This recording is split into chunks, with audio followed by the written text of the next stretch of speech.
I don't understand. Why am I here? Josh's voice trembled as he stood in the marble foyer, staring up at the old woman from the bus, now dressed in an elegant navy gown, surrounded by paintings worth more than his entire neighborhood. Mrs. Aldridge smiled softly. You showed kindness when you thought no one was watching. Now it's my turn.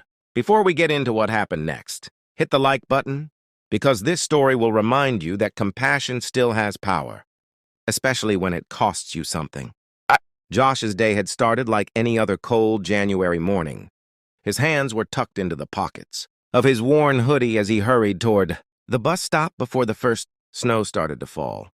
He wasn't thinking about anything special, just the fact that he had 2:10 left after skipping breakfast. He always skipped breakfast lately. At the bus shelter, a frail, elderly woman stood alone. She wore an oversized coat, clearly too thin for the freezing wind. Her gloves didn't match, her scarf was frayed, and her fingers shook as she dug through her purse. Then Josh heard it. "Oh dear, where is it?"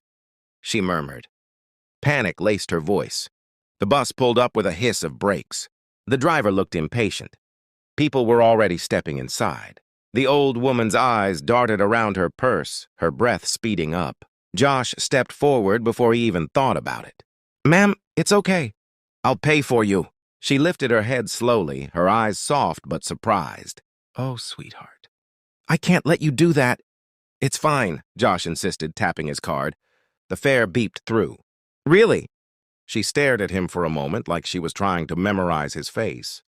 As they sat down, she whispered, "People don't usually help me." "Thank you." Josh shrugged. No big deal. But it was a big deal. He knew he'd just paid nearly everything he had. He didn't tell her that part. During the ride, she spoke to him with gentle curiosity. "What do you do, young man?" "I'm between things," he said, embarrassed. "Trying to get a job. Mum works nights. I help out with my little sister." The woman nodded thoughtfully, listening like his words mattered. When they reached her stop, she touched his hand. "You've helped me more than you know." She stepped off the bus and disappeared into the snowy street. Josh didn't think he'd ever see her again. But everything changed the next morning when a sleek black SUV rolled up in front of his small flat.